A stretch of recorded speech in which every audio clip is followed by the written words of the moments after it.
Hello there. This is the Leaders World brought to you by Leaders World Institute. It's your corner where we speak leadership and we speak to leaders across the globe on leadership issues. And the aim is to be able to bring transformation in your personal life, in your business, and communities around the world. And today we have, oh my goodness, you don't want to miss it. Go ahead and let somebody know that we are on. And today we have a very, very important topic to talk about: power of artificial intelligence, next frontier for Africa.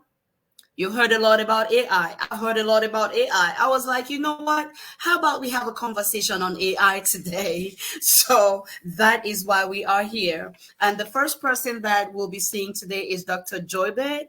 And he's a young business and productivity speaker, trainer, consultant, and entrepreneur, and the author of over a decade of an author with over a decade experience, and he has worked with individuals and corporate structures across 4 continents and 20 plus countries, including the USA, UK, UAE, and South Africa, Kenya, Rwanda, and many others. He uses his expertise and refined skills to empower his audiences and clients with practical solutions and tools. And that's the person we are about to meet to speak with us, share his thoughts on the power of artificial intelligence, next frontier for Africa. And it's a question we are asking today, and would like to see your comments in the chat as well. He is the CEO of f𝗿cie Group Limited, which is a service-based business with 17 employees and subsidiary operations in financial services, corporate training and consulting, skills training and recruitment, services, technology, investment. I know you want to meet him. I know you want to meet him, right? He is the CEO of f𝗿cie, and he is also the president and the executive president and founder for the Center for Entrepreneurship, Leadership, and Business Management Development in Africa. Dr. Joybert is an expert in his field, and he is here with us today to speak on the power of artificial intelligence. Ladies and gentlemen, please join me to welcome Dr. Joybert, who is with us here in the studio. Welcome, sir. Thank you so much for having me. It's good to be on the show. Thank you so much. Thank you so much. We are so excited that you were able to make it.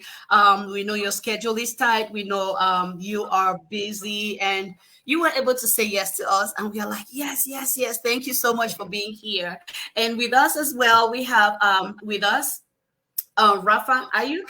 He is a seasoned Senior Product Manager and Chief Technology Officer at CoDesign, an innovative platform that's dedicated to reshaping the digital landscape, and with over six years in entrepreneurship space and a focus on venture fundraising for African startups. Rafa's expertise is both deep and wide-ranging. He's going to be sharing his thoughts with us on the power of artificial intelligence.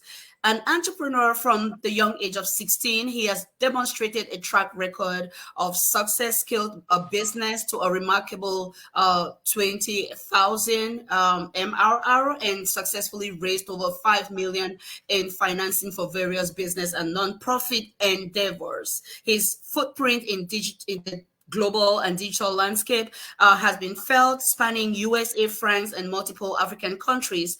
Throughout his career, he has played instrumental roles with Leaders World Institute, the University of South Florida, and several Africa/US-based startups. As the founder and CTO of CoDesign, he is at the forefront of driving technology innovation and bringing visionary ideas to life. Today, he is here with us for no other reason than to talk with us on the power of artificial intelligence, next frontier for Africa. With us, ladies and gentlemen, please join us. Welcome, Mr. Ayuk Rafa. Hello, everyone. Thank you. Thank you. Welcome, sir. Welcome, sir. Power of artificial intelligence. I have been hearing a lot about this thing. I have tried to do some research on my own, but I know that there are people who master these things better, and we need them. We need to hear from them. We need them to tell us. Now, listen.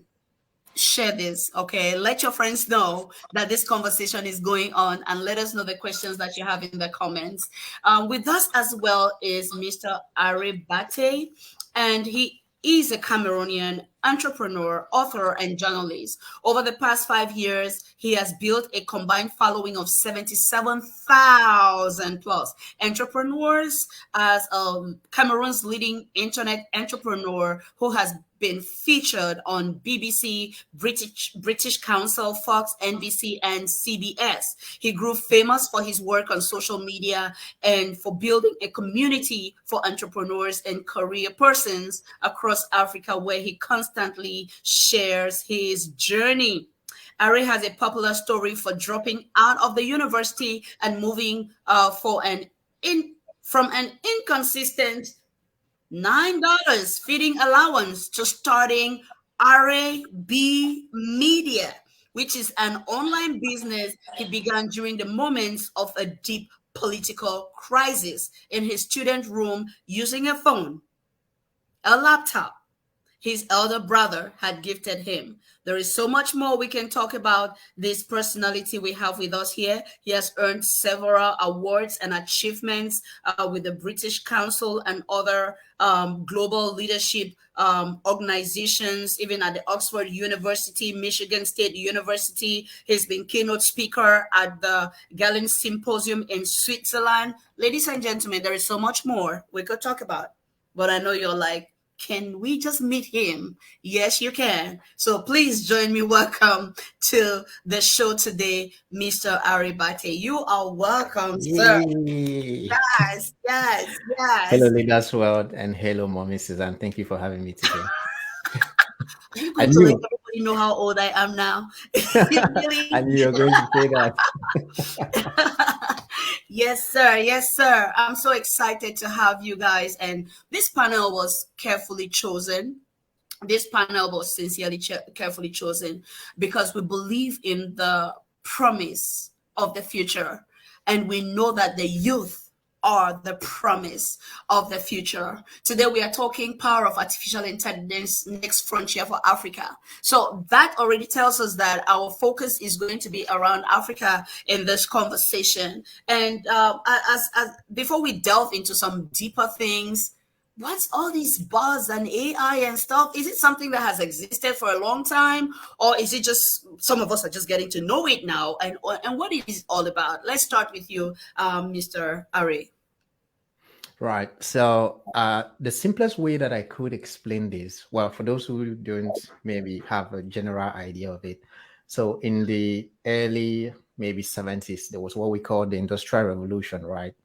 And so with the Industrial Revolution, which started, what was the Industrial Revolution? It was simply, let's say that if there was a brewery industry or a brewery company, and let's say they were corking bottles, and maybe my grandfather was there at the time to cork bottles. And during the Industrial Revolution, what happens is people discovered better ways of corking bottles by using machines, not necessarily humans, which means that if my grandfather, Barry, at the time could cork, let's say 10 bottles in 1 minute, maybe the innovators found a way to use a machine that could cork at least 50 bottles in 1 minute. Okay. And so what happened is, hypothetically, by the way, so what happened is they decided to take Barry away from the job and said, look, you can only cork 10 bottles in 1 minute. Why not use these machines that can cork the bottle, right? And that way, my grandfather loses his job. And that was the start of the Industrial Revolution, where instead, work that was done by human beings was gradually being replaced by machines. And so fast forward right now to when people talk about artificial intelligence, the easiest way that I explain it is right now, artificial intelligence has always been available. For example, it has always been available. If you use your phone, if you're typing on your phone and you have the auto captions, that's artificial intelligence. If you visit a website and maybe later on you go browsing on another app and then you start seeing ads popping up, that's artificial intelligence. You have Siri on your phone, that's artificial intelligence. But what happens right now, it is the period where more and more resources have been put and many more softwares, right, have been developed in multiple industries. And so it is that one point where a lot of it is hitting, from the human resource industry to marketing to graphic designs to whatever you can think about. And that's what we call AI revolution. So it has been there since time immemorial. The only difference is that right now it is just gradually evolving into different industries. And that, my friends, is what we call artificial intelligence. It was there before, but right now it has just come and tapped into every other sector. Wow. So looking at Africa especially, how would you assess, Mr. Rafa, how would you assess the current state of artificial intelligence and adoption and development in African countries? How would you assess that looking at the current state? So the way I would look at Africa, I think in terms of technology in general, there's a lot of room for growth. Artificial intelligence is the next step. It is, even for Western, environments, still very new. A lot of this isn't. A lot of the technologies, even popular large language models like ChatGPT that most of us know, are not available for use in Cameroon, for example, and many other African countries. So to have any sort of large-scale adoption for artificial intelligence, will need to first have that technology be accessible in these countries. And there are many other bits of nuances that kind of make the conversation around artificial intelligence per se, at least the way that we've come to know it here in the United States and most of the Western world, to be available for use in African nations. That's something I never knew, that ChatGPT wasn't available in African countries. Oh in my! Cameroon specifically. In Cameroon specifically. Okay, in Cameroon specifically. Oh, I never knew that. So, is it that the infrastructure, Mr. Bate, is it that the infrastructure is not there to accommodate that, or why do you think it's limited at this time? I try to understand this from the perspective of the creators, and I try to understand it from the perspective of a Cameroonian. From the perspective of the creators, when you're creating anything, you are also looking at the market that is really there for the product, right? And so if I create something, the first thing in my mind is, what's the market for this? And so I'm looking at the bigger countries where they have a higher number of people using the internet. They have a higher number of people who are constantly browsing and are able to access this feature. So somewhere technically, I might understand why this hasn't reached Cameroon, considering that we have a population of about 22 million right now.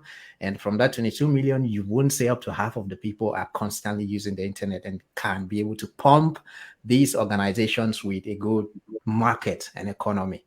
However, from a Cameroonian perspective, I think that's just a little unfair.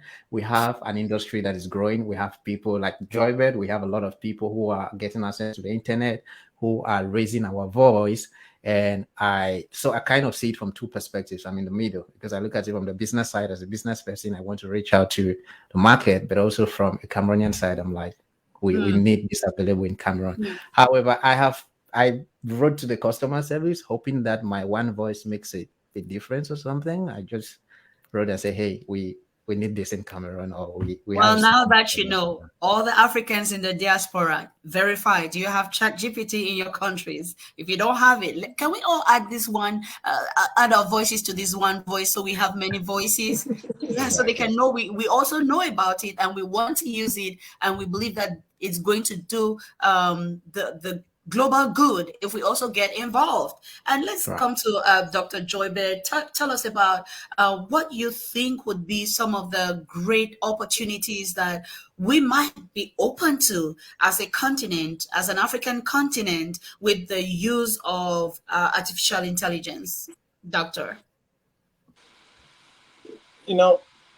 Anything that can ease processes, anything that can ease efficiency, enable you to create value faster, it will always play a big role in the economy. And when you look at the African continent and you look at the 2063 agenda by the African Union, one of the major things they're looking at is economic sustainability. And I always like to say that Africa was late when it comes to industrialization, and we cannot be late when it comes to AI. And it's a tool. And like every other tool, if you are going to achieve anything in business, apart from acquiring the right skills, you need to understand what are the core equipments and tools that I need to use efficiently in order to do what I have to do. So if Africa is going to move forward, there are a lot of gifted guys across Africa. There are a lot of incredible people across Africa. However, when they don't have access to the right tools and equipments that can enable them to create this value, package this value, and deliver this value, it hinders them from competing globally. You see, so with AI, for example, not starting in some countries across Africa, automatically shut a couple of key players out of the marketplace from playing the same like their counterparts. So you see, I always say that if a young person in the United States needs 3 months to build something, an average African needs 3 years to build the same thing. Because that demarcation that we have is contributing a lot. So if we get to have the same access to resources and do more, we can be able to have that real-time capacity to contribute at the same level that they are doing. And the funny thing is, immediately you get your phone and go on the internet, you are no longer competing with your village people. You are competing with everybody else across the globe, because they are plugged on the same platform, and you guys are competing. But you are coming from a disadvantaged background because of the limitations that you have as a person. So it is something that whoever needs to play a role for this to for us to have the right access at the right time, everybody needs to be on board. And I'm happy that Ariel was able to take his political mind and write to the customer service why this was not in Cameroon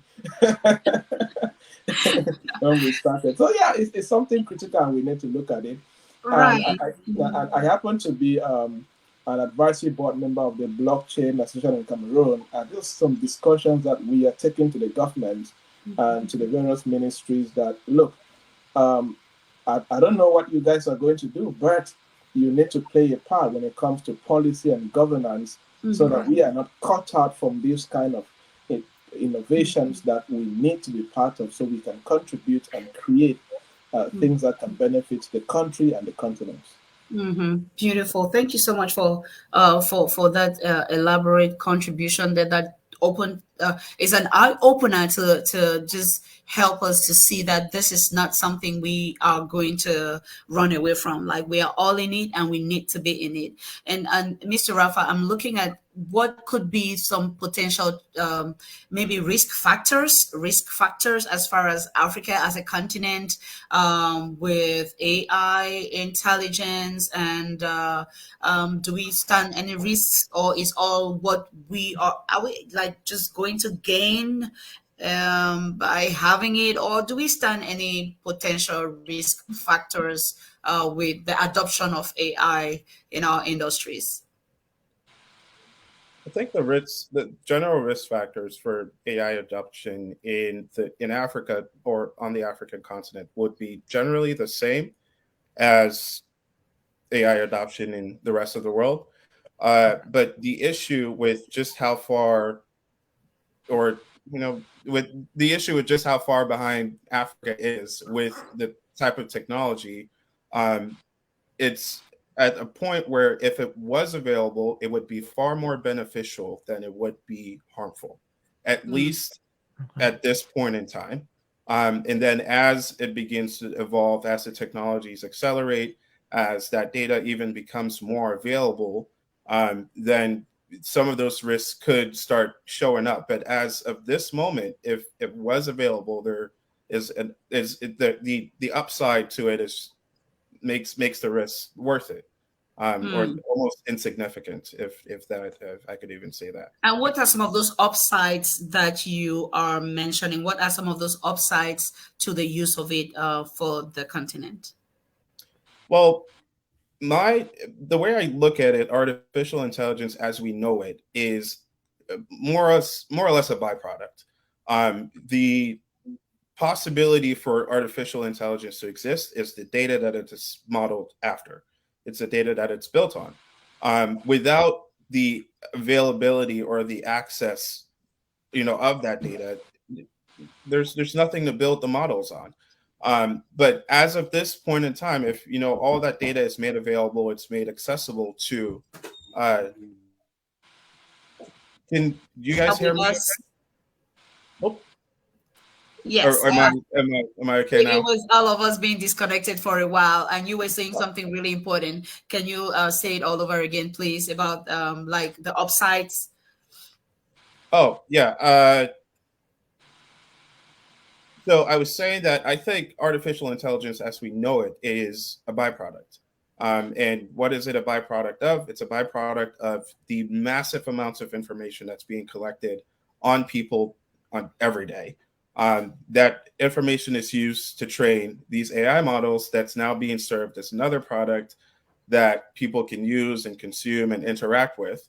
But based on the amount of data and the information that these models are built on, if those are introduced to African markets, African startups, African businesses, it really would help them be able to accelerate their businesses.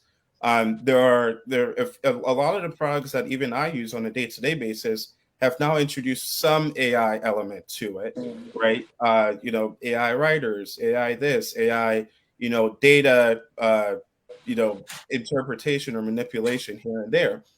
But if these businesses, especially African startups and African businesses that are tech enabled, are given access to these large language models, or even have the skills or ability to create these models based on data that they have on their own businesses, I think I know it would be a game changer for their businesses. All right. Wow. So you talked about building businesses and based off of these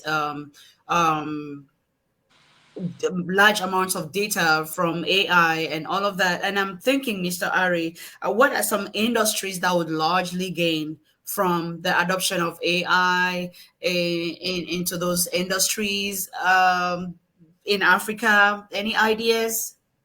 So first off, I think that every industry has the potential of gaining from AI, right? Okay. Take, for example, ChatGPT. I literally just had an AI summit where I gathered some friends and kind of went over some of technical AI tools and how they could use them.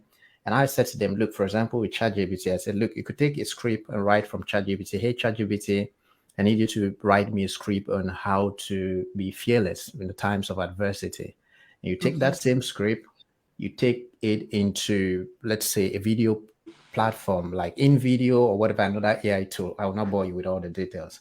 But the bottom line of what I'm trying to say is that all of these details or all of these different functionalities, ChatGPT could be used for literally anything. I even showed them there was a time we literally wrote lyrics for a song in less than 30 seconds in the voice of Tupac. That's ChatGPT helping an artist to create something. We literally wrote a contract agreement like a lawyer. That's ChatGPT helping a lawyer. We literally wrote an AI copy in the voice of an experienced copywriter. There's something within ChatGPT you could kind of, I call it like an invoking. So if I want to write something, for example, Robert Kiyosaki, it's a very good writer, and I want to write something, and I'm like, hey, AI, can you write me a script on this in the voice of Robert Kiyosaki? Because AI has indexed the writing style of Robert Kiyosaki, they're literally going to produce me a script writing in his voice, in his tone. If I want to write a speech like Obama, because he's a very good talker or it's a very good public speaker, I will. If I want to replicate Joybet, I will.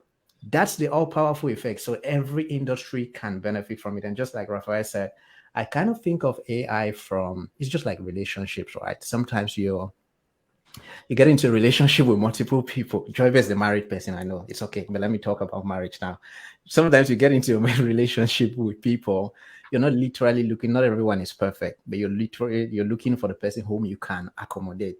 And it's the same like a car. When you buy a car, the same car that will transport you from A to B is the same car you can use to have an accident. And so every aspect of AI has its downsides. But that instead brings the question of we need to know how to use the AI, because if you don't know how to use it, how do you even know the fake? You can't even start to say, okay, let's say that AI was used to scam you at some point, which will happen. But how do you even know that this was created by AI? How do you even know that this is real if you are not interacting with it and you are not kind of up to date with what is happening? So those are some ways we could use AI for different businesses. But I would say, in my experience, especially applying that to my business, I could streamline that to 3 words. It's helped me to save time, to multiply effort, and to stay ahead of the curve. And in different things that we're doing, for example, there are other tools. Literally, usually when I have meetings, I would try to write down notes, and I'm struggling. How do I take notes of this person, what this person is saying? Right now, I use Otter, which is a tool. As I'm speaking now, it writes down everything for me. And at the end of the meeting, I have my notes all set.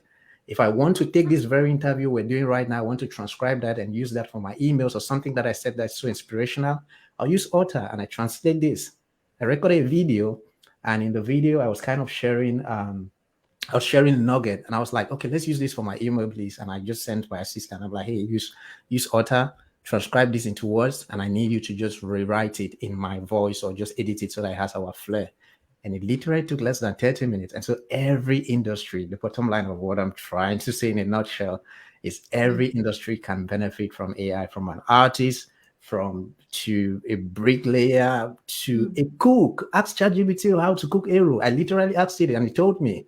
So every industry No, can you're do not it. serious. You're not I am. serious. Go check it out. It You're will not, give you the how did recipe. how did he get eru? That's it. That Who was put the it there? surprising thing. I said cook eru, and it gave me, it literally wrote through, you Did he can use mention water water leaf? leaf. Yeah, water leaf. Kanda. I'm like, that's it. That's That's it. the So possibilities of AI. Wow. there's just a lot, and I think every industry can benefit from it in one way or the other. Wow, time saving, efficiency, productivity. Awesome. I'm looking at Dr. Joubert in your business as an entrepreneur, as a trainer, as a speaker, a consultant. Have you had to interface with some of these tools? And like, what are your thoughts about helping that kind of line of business?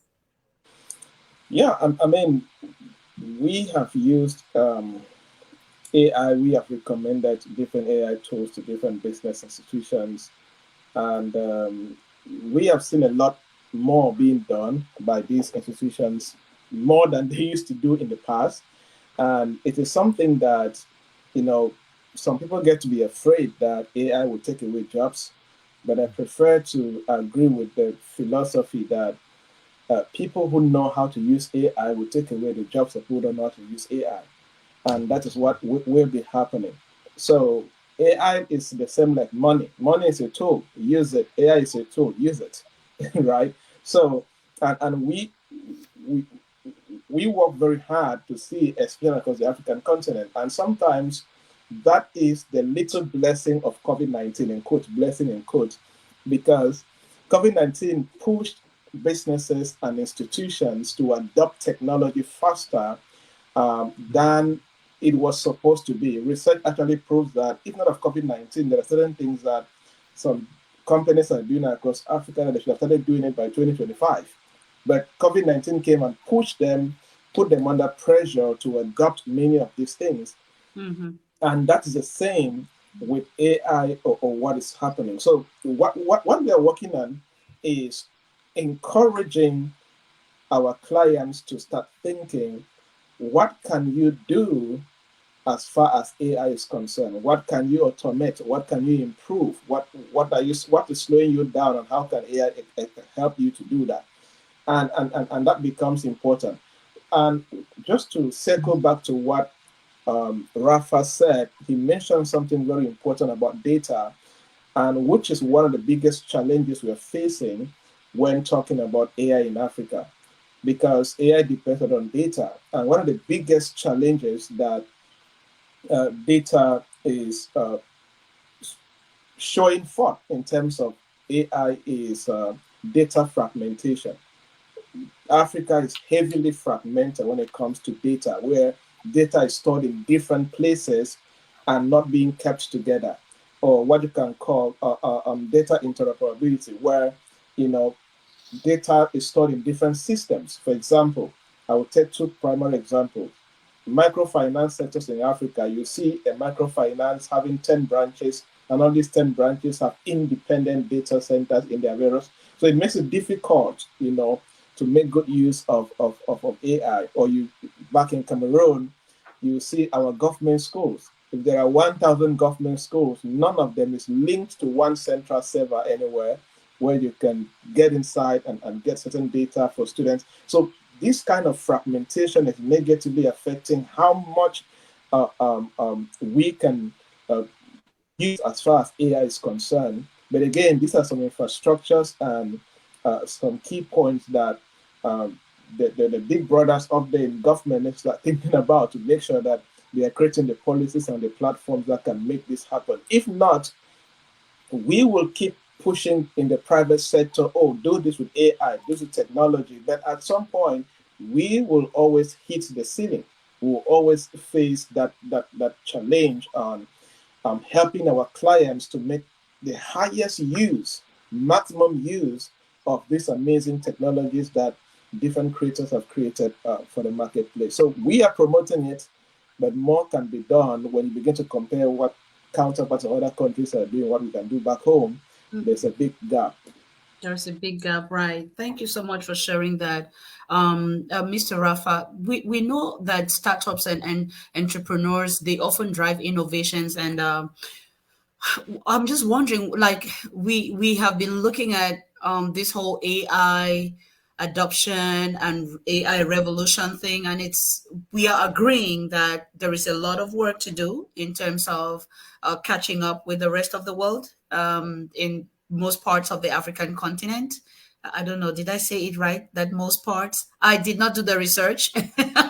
Well, if I may in-depth jump in research. here, most part is right. Most part is right because Okay. if you look at Southern Africa, they look at Northern Africa, they have basic electricity, for example, plays a big role in their basic power, and of course internet stability. So Northern Africa, Morocco, Egypt, these guys up there, and then southern part, South Africa mainly, they have gone a bit further than us in sub-Saharan Africa. So most parts.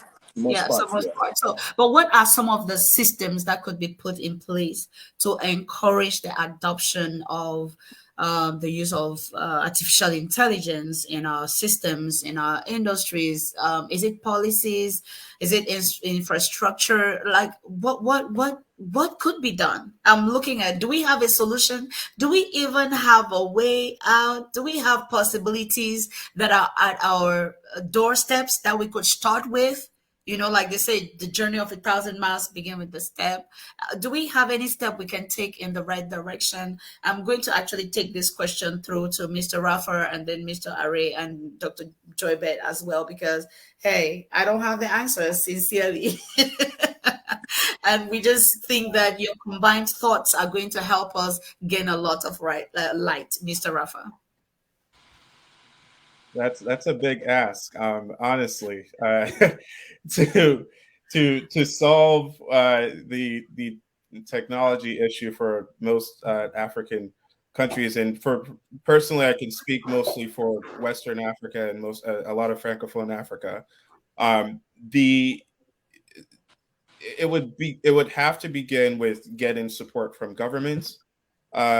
Funny enough, and another thing about the way that a lot of African startups or African organizations use technology is that there are very few entirely software-based startups in African on the African continent. A lot of these companies are tech-enabled, which means they operate in some sort of hybrid model where, yes, they have the software.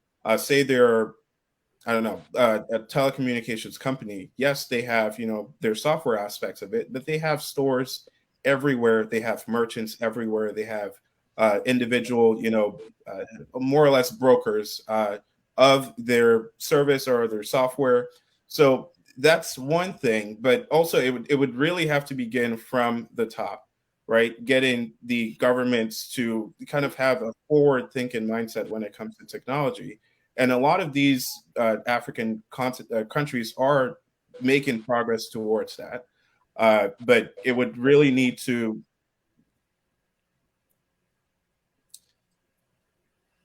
I'm trying not to. Anyway, it would it would really there needs to be an active support from governments that understand the importance of these technologies, that want to help these industries thrive and move forward, and be able to empower businesses and people who are looking to make change and make advancements on the African continent in these countries. So really from top down. Now, when it comes to actual practical implementation, I think a lot of the philosophy behind how data and technology is used is fragmented, like Dr. Joybert was saying. There isn't a lot of forward thinkingness when it comes to technology on the African continent. So a mindset change within, entrepreneurs and people who are starting businesses is critical. A lot of times, people looking to start businesses on the African continent, in Francophone Africa, and in even sub-Saharan Africa, they are looking to build for their immediate communities, which is fine. You can drive adoption that way to begin. But again, something Dr. Joybert said, as soon as you get on the internet, you're not competing with your village people, right? You're competing with the rest of the world. And that global scale mindset is something that is really lacking in a lot of entrepreneurs in Africa. They're thinking about building for their immediate communities, but there are a lot of startups that when they started, they scaled rapidly because they had that mindset of not just in my city, not just in my state, not just in my country, but throughout the entire continent and even throughout the world. We want this product to be used. We want this service to be used. So, yeah. I'm still on my big ask, like Rafa calls it, the big ask. What's the way forward? Is there any little space that we could put our foot in the door for this expansion? Dr. Joybert, maybe. Yeah, with all the challenges, I only see possibilities, both for the private sector and the government. And if governments are serious, let me start from there, just to continue from where Rafa ended. If the governments are serious that they want to turn their economies to be more competitive and more productive, then this is thinking about. I have had the privilege to travel and work, stay at least more than 1 week in at least 15 African countries. And in more than 80% of these countries, I have had power for 2 hours.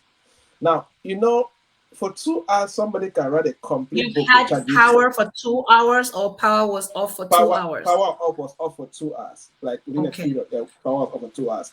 And in this time right now, somebody can write a complete book for 2 hours with ChatGPT, right? So now imagine waiting for 2 hours for power while somebody's very productive in another continent. So that takes us back to the foundational things that government needs to do. I've had the privilege to talk with a couple of ministers, and I say, look, there's no amount of money you can give to a young person that will satisfy a young person. But if you give us the ecosystem, we'll make all the money we want. And he was laughing. I said, give us electricity, give us good roads, make sure that we have good ports around the internet, and see what we will do. So the government needs to step up. And that is the sad thing. It gets frustrating when many of those things only them can do. A large corporate private sector company cannot even do. It becomes very frustrating, and with their bureaucracy and politics and here and there, it becomes slow. But we need to keep on advocating and talking about this until it is done. Now, back to the people, especially to institutions.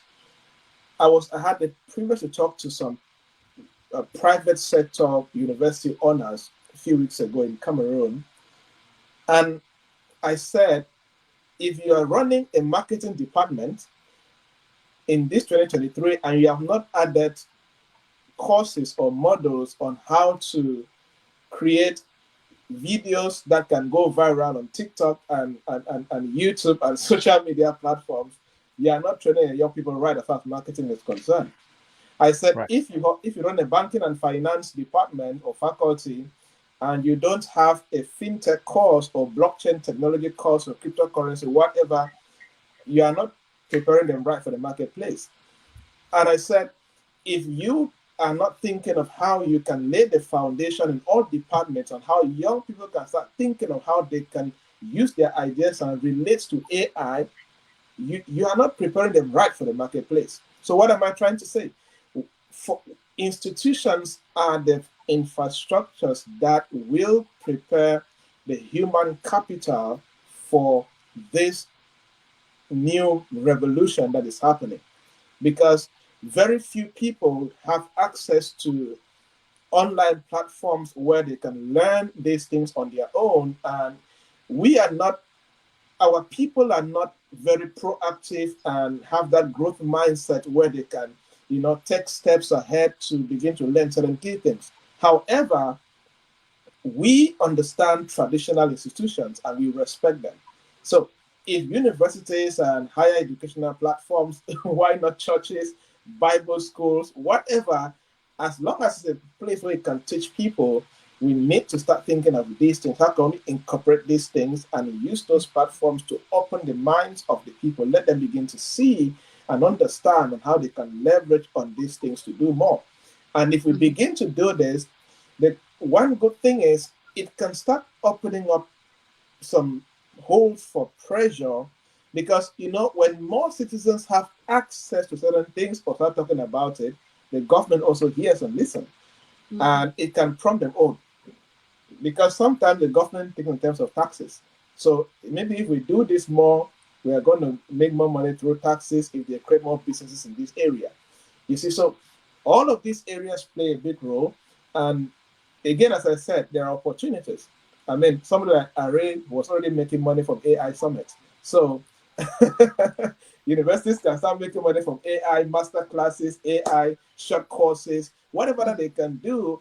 But it's not just about making money, that they are creating incredible impact, because through their platforms and initiatives, people are opening up their minds and learning new things. Yeah. Wow. Thank you so much. Thank you so much. You talked about the fact that we need to keep talking about it. We need to keep advocating and talking until it's done, because the more we talk about it, the greater the possibility that our voices are going to be heard. And you talked about education that's aligned for the future, education that's properly aligned for the future, so that even if we don't have what it takes, like we don't have all of it right now, at least we are preparing for the opportunities, so that when they come, we are fully ready to seize them. Mr. Bate. So I think Joybeth and Rafa have already spoken much about the policy and government side. They will know those things better than I do. I would take it from an individual approach. And what I would say is there is the advent of AI right now. And sometimes if you ask, let's look at ourselves let's start from the individual perspective. How many people can tell me that they can actually know, or that they know the top 3 AI tools in their industries and can use them? Right. Are you in my mind or something? The next question I was coming to is, what are the AI must-have tools? So just go ahead. So that's the Holy Spirit speaking. So I kind of look at it from that aspect, because just like Joybeth said, when we start with the individual, it's very, very possible for us to be able to influence policy, because if the government sees that many more people are using these tools, many more people are engaging with AI, they start to think, how do we add this into the curriculum in education? How do we add this into policy?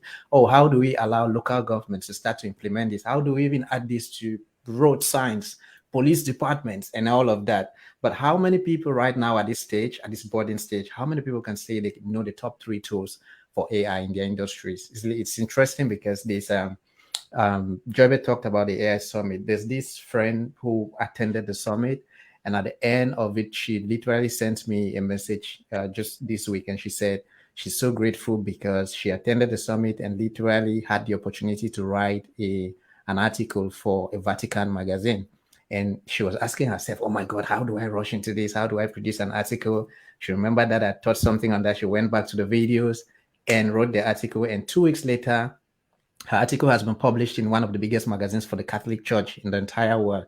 And she's like, wow. I'm like, yes, those are instances. So if we start to use and explore AI individually, you see that it brings a general movement from different aspects. Mr. Bate, so that I don't lose this thought, Okay. how do we reconcile that with plagiarism?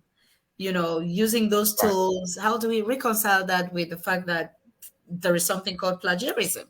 Right. So the first thing is when you use, for example, ChatGPT, which is the most popular one, whenever you prompt, it gives you the content, whatever content you want, right? First and foremost, that content, it's not yet, at least by policy right now, it's not yet considered as plagiarism. And the very interesting thing about a tool like ChatGPT is that when you prompt, even if someone else prompts the same question from another part of the world, it provides something else, something different. So at every point, even if you prompt right now, and after 5 minutes, prompt the same, prompt is, for those who don't understand, prompt is literally asking questions. If you ask a ChatGPT a question and after 5 minutes you ask the same question, it will give you 2 different answers. So first, that kind of in a way eliminates plagiarism. However, my thing is always when you use ChatGPT, tools like ChatGPT, it is very important to have the human touch on anything that passes through AI, especially right now. So when I use it to write articles, when I use it to write emails, I want to make sure that my voice is still strong within my writing, right? And so I make sure, okay, my team goes over it or I go over it because I like to have my voice and my personal touch in it. And first, that helps with all of the plagiarism. So at it's least, like researching on Google and getting what you need, but then using it, putting your voice in it and acknowledging that, okay, I researched, you know, and giving credit to where you have to give credit, you know, and stuff like that. Okay. So when you use these tools, you're simply having those thoughts, because sometimes it's interesting. Sometimes you would ask it a question and it will produce the most, I dare you, it will produce the most, like, some things that I didn't think about. I'm like, how did this think about this? Like, how did it use this word here? And that way I can fine tune it. I can write it in a better way. I can go through, I can edit that, and I start to use that. So back to the initial questions, I think for us to start to harness and retain artificial intelligence, it starts with the individual. So for those watching this right now, I need you to go right now on Google and simply search top 3 AI tools for example, marketing, top 3 AI tools. How can you sign up for those tools and start to play around? Everything I've taught, literally, even at the course, I created a course, like an 8 days course on artificial intelligence. I didn't attend any class. I just searched things myself, started playing around tools. And I was like, okay, let me play around this one. Let me use this. Let me use this. And later on, I started incorporating that. As a journalist, I write for Intelligence CIO. We're serving over 70 million people monthly. I create content and I incorporate AI into my digital tools. And right now, at least it's taking 20% of the work that I used to do. If I have interviews like this, I could literally, initially we'll have interviews. And then after the interviews, you go back, you start transcribing and you're writing what the person was saying. Right now, I use the tools. I use a tool. It literally just dictates and writes down everything that I've said. And I go through and I just kind of put my personal touch into it. Can you just tell us those tools? It's called Otter. We are all here. Let's benefit now. Hey guys, do you agree with me? Put in the chat. Say it. So you can say it. Right? Yeah. Now, let's go. So it's called Otter. For the friends that literally attended like the AI summit, I literally gave an entire PDF of about 60 plus AI tools for different industries. But I think what the tool I'm talking about is Otter, OTTER. You can check that. You can use that for your virtual meetings, take down notes, and it's super simple. Like you could transcribe even a video, anything. There are a bunch of those tools. ChatGPT is there. There's InVideo. There is Midjourney. Literally. Also, I literally for the AI event that I was doing, I decided and said I won't record a video. So I went to Midjourney and I created an avatar for myself. Then I went to InVideo and I said, look, let me put that avatar into InVideo. Then I went to ChatGPT. I wrote a script with ChatGPT and it was just 100 words. And I gave it that script and I said, read it out. We used that video run at literally generated hundreds of thousands in CFA, and I didn't have to sit down and record myself and say, hey, I'm organizing this. And that was it. Like, that was a way of leveraging AI. But back to the point, I think that individually, if we start to maximize or if we start to explore these tools, it creates a general impact. The government starts to see, oh, the country is interested in it. It's just like social media. Social media wasn't a thing in Cameroon about 10 years ago.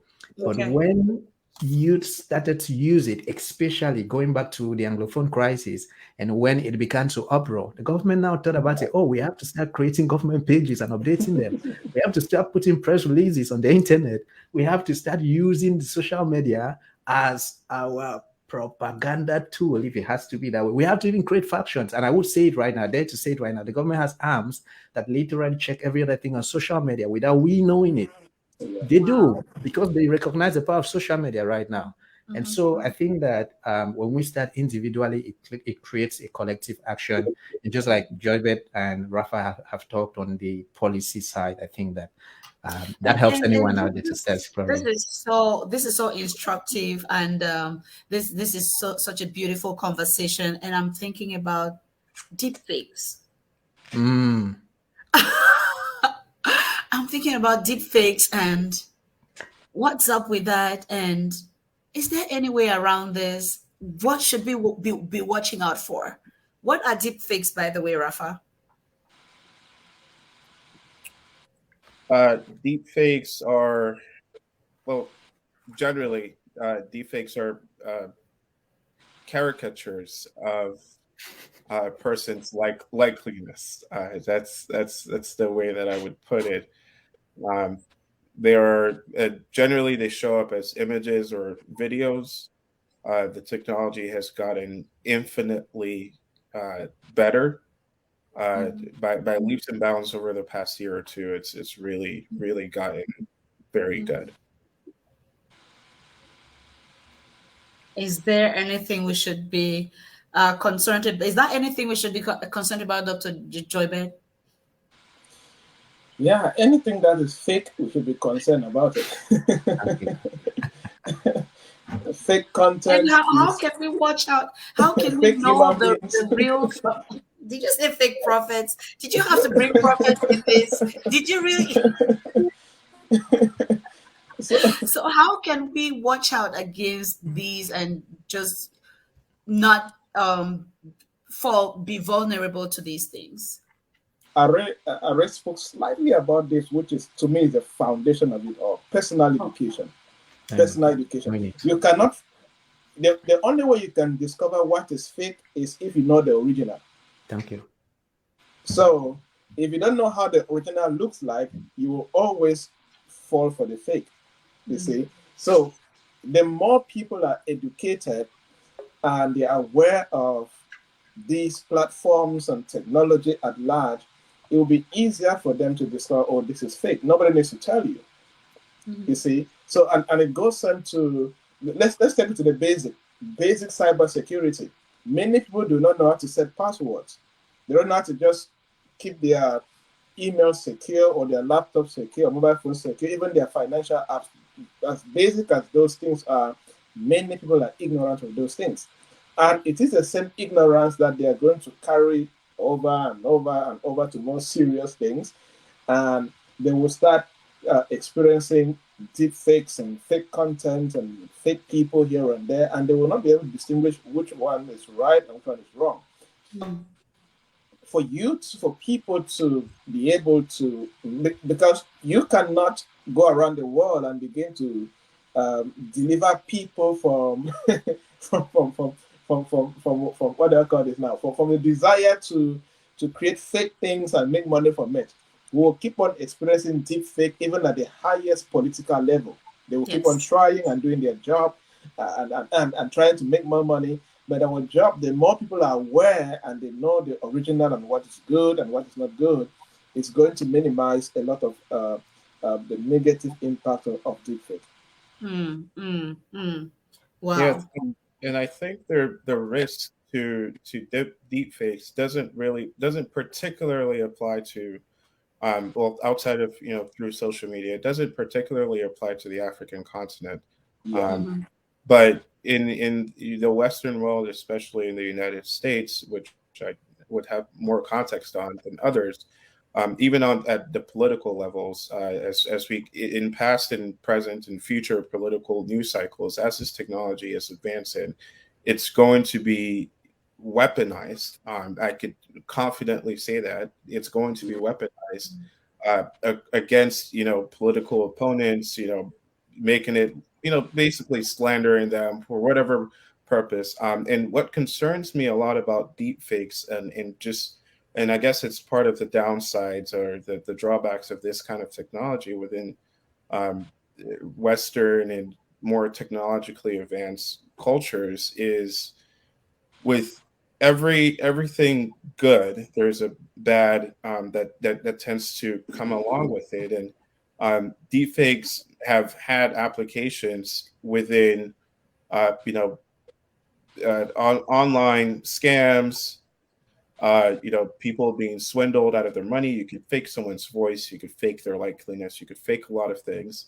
And there have been applications where this is used even, to create or fake content that would not show someone in a particularly flattering light.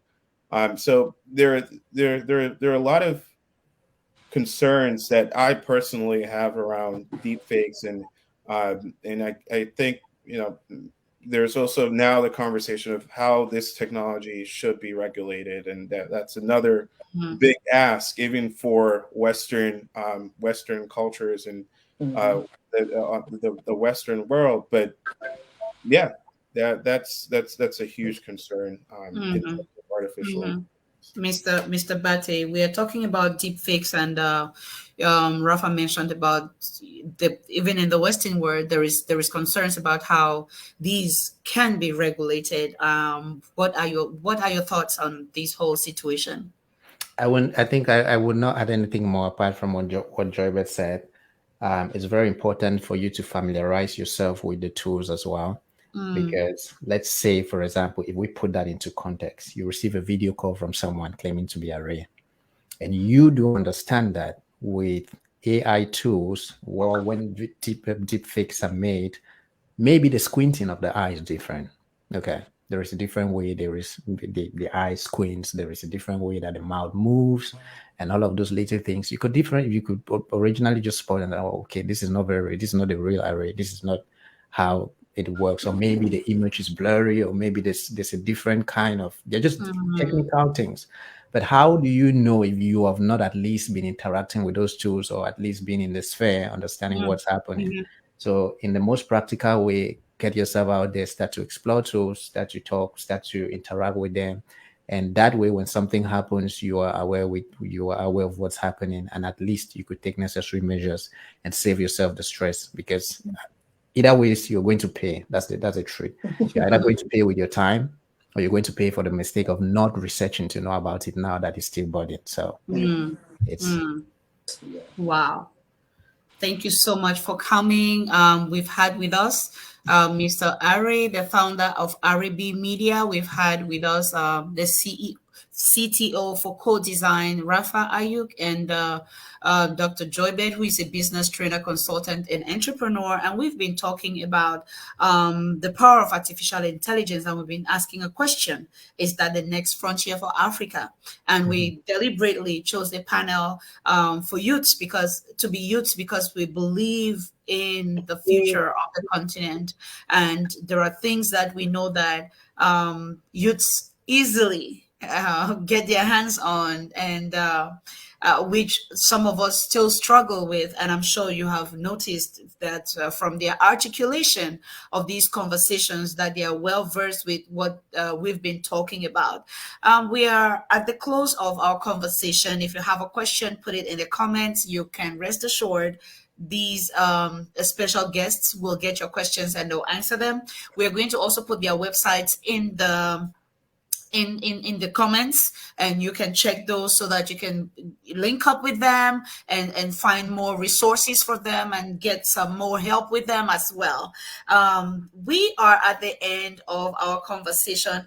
This is not my favorite time of the show because then I get to let everybody go. But guess what? We can do this again another time, by God's grace, of course. Dr. Joy-Bird, what would you say to our audiences? There are people that are going to watch this just because they saw Dr. Joy-Bird on the show. And we've been talking about the power of artificial intelligence. What would you tell them? Many a times when people hear people talk about technology, they get to feel that it is for those who are the smartest and who are good at mathematics and physics and chemistry and all of these numbers here and there. However, somebody said that the illiterate of the 21st century is the one that cannot unlearn, relearn, and learn new things. So no matter where you are, no matter what you do, whatever you're building, whatever career you're doing, one of your major goals should be, how do I connect this to the internet? And you can do that with zero experience of what the internet is about and what technology is about. But if you have the willingness that you can learn, and that's why the most powerful skill that you can develop is the skill of reskilling and upskilling. So these smart people have shared incredible deep insight about what AI is all about, and you'll be thinking, so where do I start from? Start by researching that simple question that Ari gave. What are the top 3 AI tools in my industry? Go to their website, see what they're about, read, take down some notes, and go try out those websites. That's how it starts, and before you know it, you're good to go. But by all means, don't be left behind, because whether I like it or not, when you're in one place, your industry will outgrow you. Yes. Let's go to Mr. Rafa. There are people who are going to watch this just because they saw you on the show. They want to get your wisdom. They want to get the ideas that you have to share on the subject of AI and Africa, whether AI is like the next frontier for Africa. Like, what would be your final words at this moment?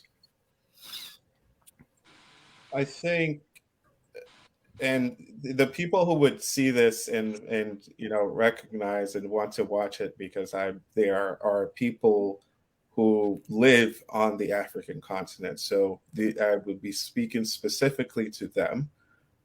There's the shiny object syndrome, and for some people would argue that artificial intelligence, at least the way that it's marketed, is a shiny object. I being a rather technical person myself, I look at what are these models being built on, which is the data that it's being built on. I think the more personalization that you can get, the more you can integrate your data with these large language models, that's where you'll find the maximum amount of benefit. So I would say within your specific organizations, make sure that you do the best that you can to consolidate your data. Make sure it's easily accessible, it's well documented, and be willing to try whichever technologies are available in the countries that you are. Familiarize yourself with it. There are a lot of resources online. Array is doing a lot of, is on the forefront of training and getting people acquainted with these tools.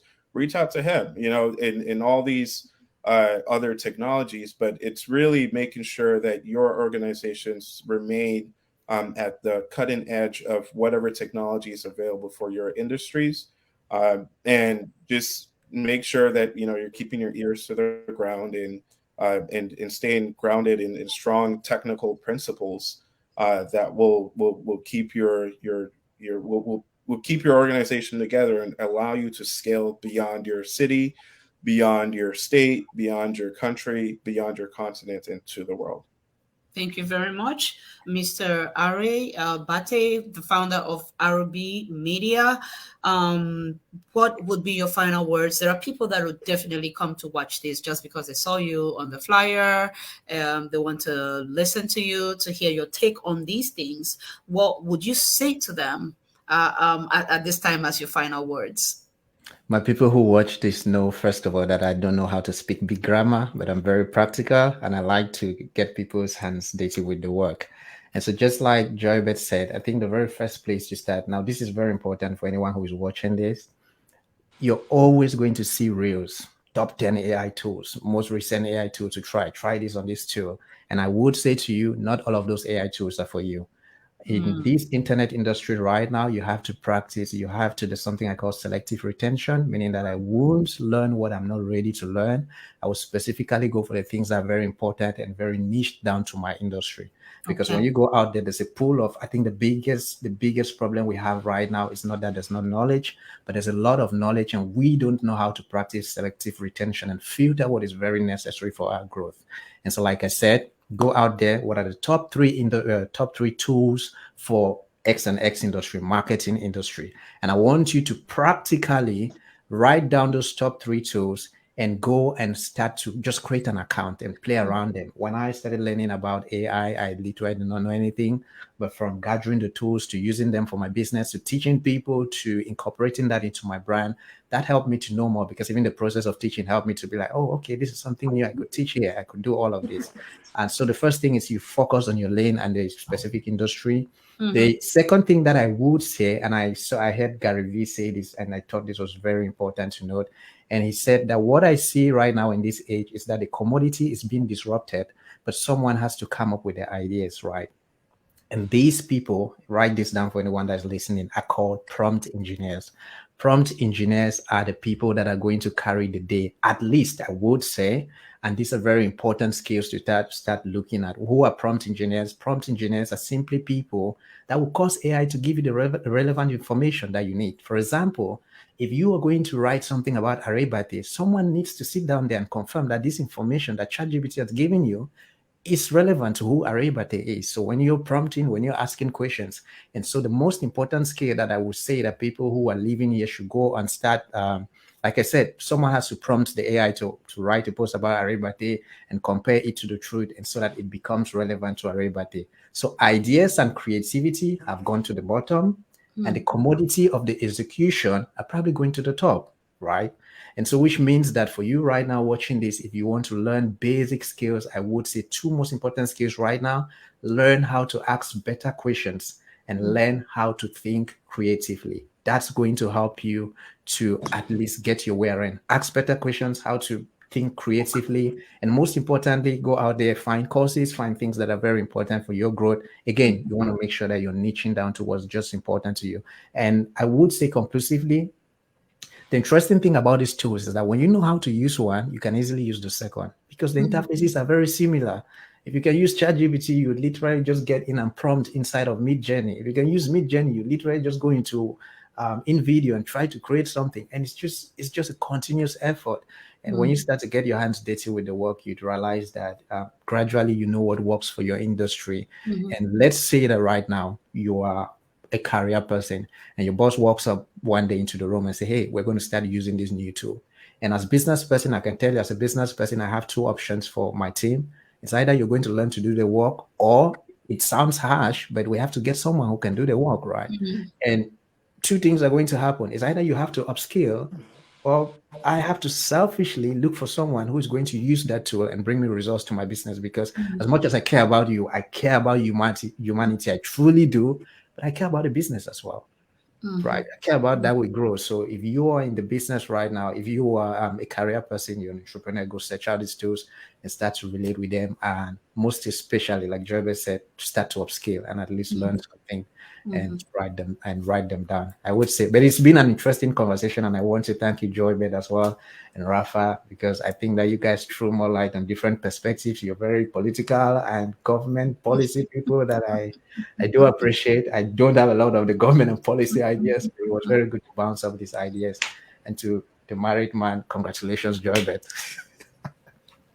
Well, congratulations, Joybeth, once again. And yes, Ari, I know that you're making arrangements, and the dowry money, you're gathering it already. We all know that. I did not make an announcement. I did not make an announcement. So that's the situation. Thank you so much, Rafa. It's been very, very inspiring and instructive. I will come back and watch these so I can learn some more from those tools. And listen, remember, you have to be selective. Know what you need. and go for what you need. But you might need to play around with a couple of things, okay? You might need to play around a little bit to know exactly where you have to focus based on what your industry is. But AI has come to stay. It is getting to be adopted in more and more industries. And listen, it's okay, it's me talking, right? It's not going to replace humans because we'll always have our place. But guess what? It's going to work in favor for those who know how to work it. Okay, so it's not something we are running away from. It's something we are embracing, and we are looking into how can we use this for our personal businesses, for our corporations, and for entire nations. So AI has come to stay. Next frontier for Africa, you answer the question. Let us know what you think in the comments, and we'll see you next time. For your corporate and personal needs. Leaders World Institute. Changing lives, one leader at a time.